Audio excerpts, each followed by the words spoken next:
সব কিছু স্বাভাবিক হলেও সায়েমের মনে ছিল এক অদৃশ্য চাপ, যেন কিছু একটা শেষ হয়নি। হঠাৎ একদিন নাদিয়া আবার অসুস্থ হয়ে যায়। চোখের নিচে কালি, রাতে ঘুমের মধ্যে কাঁদে আর ফিসফিস করে বলে সে আবার ফিরে এসেছে, জানালার ওপারে দাঁড়িয়ে।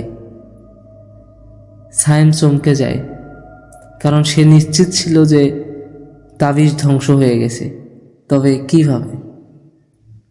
এক রাতে জানালার পর্দা হঠাৎ করে কেঁপে ওঠে। বাইরে কোনো হাওয়া নেই, শব্দ হয় খুটখুট।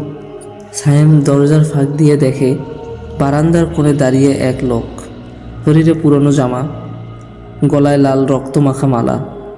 মুখটা দেখা যায় না, কিন্তু দাঁড়িয়ে আছে নিঃশব্দে। সেদিন সায়েম বুঝতে পারে সব কিছু শেষ হয় নাই।